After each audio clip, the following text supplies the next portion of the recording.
मुल्क भर में सैलाब और बारिशों से तबाही मची हुई है। जनूबी पंजाब में मुल्तान, मुजफ्फरगढ़, भावलनगर, लियाकतपुर और रहीम यार खान की इंतहाई खतरनाक सूरत हाल है। मुल्तान की तहसील जलालपुर पीरवाला के 90% दही इलाके सैलाब में डूब गए हैं। जलालपुर शहर को बचाने के लिए वो शरीफ रोड पर शगाफ डालने के बावजूद आर्जी बंद पर पानी का दबाव बरकरार है। इस वक्त क्या सूरत हाल है जलालपुर पीरवाला में? इमरान चौधरी हमारे साथ मौजूद है। इमरान चौधरी, बहुत शुक्रिया। बताइएगा क्या तफसीलात हैं? जी बिल्कुल, इस वक्त जो है वो जो शगाफ डाला गया था उसको तकरीबन 24 घंटे हो गए हैं, लेकिन अभी तक पानी का जो है वो दबाव कम नहीं हो रहा। उसका दबाव कम ना होने की जो है वो मैं आपको रीज़न बताऊं। मैं इस वक्त कायदे मिल्लत जो है वो चौक पे खड़ा हूँ और यहाँ से 15 किलोमीटर पीछे जो है वो दरियाए चिनाब, 15 किलोमीटर का जो इलाका है ये सारा बेट का एरिया और उसके बाद दरियाए चिनाब है और फिर उससे आगे तकरीबन 15-20 किलोमीटर के फासले के ऊपर हेड पंजनद आ जाता है। हमें ये बताया गया है आबी माहिरीन की जानिब से कि हेड पंजनद की चंद साल पहले रीडिज़ाइनिंग करवाई गई थी। उसकी जो कैपेसिटी थी वो 2800 फुट चौड़ा था, उसको 3800 फुट किया गया, उसके गेट्स बढ़ाए गए, लेकिन उसके आगे 90 फुट के ऊपर एक बड़ी कंक्रीट की दीवार बनाई गई थी।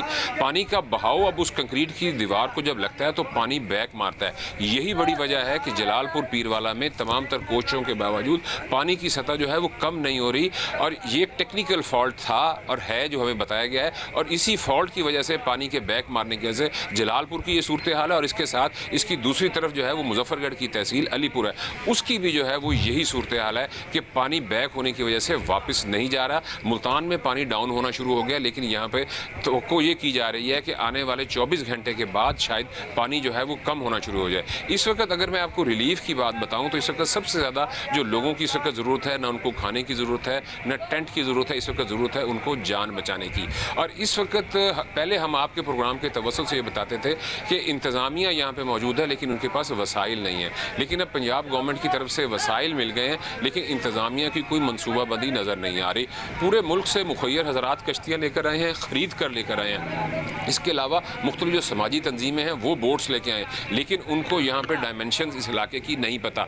वो यहाँ पर गाइड की ज़रूरत है। वो जब आके या इंतज़ामिया से पूछते हैं कि हमने किस बस्ती में जाना है तो इस इधर इंतज़ामिया का कोई पेपर वर्क नहीं है। हमें यह बताया गया है कि रेस्क्यू हुकाम की जानिब से रेस्क्यू के अंदर एक छोटे अफसर ने एक बड़े अफसर को ये सजेशन आज से 8 रोज़ पहले दी थी जब यहाँ पे सूरत हाल खौफनाक हो रही थी कि हमें यहाँ पर एक सर्वे कर लेना चाहिए ताकि हमारे पास पूरा एक रोड मैप हो कि कौन कौन सी बस्तियाँ डूबी हुई हैं और वहाँ पे कितनी आबादी है, ताकि हम उसी हिसाब से यहाँ पे लोगों को निकाल सकें। अब कश्तियाँ आ गई हैं, लेकिन जब कॉल आती है रेस्क्यू 1112 को तो आगे से ये कहा जाता है कि जी आप किसी आदमी को भेजें। वो आदमी को इसलिए कहते हैं कि यहाँ पर जो मोटर चलाने वाले हैं मोटर बोट्स को, वो ज़्यादातर अपर पंजाब के रेस्क्यूर्स हैं। जो मुल्तान के रेस्क्यूर्स हैं, ये मनसूबाबंदी का ये हाल है कि वो अभी तक मुल्तान में जहाँ से फ्लड अब ख़त्म हो गया उनकी अभी तक वहीं पर तैनाती की गई है।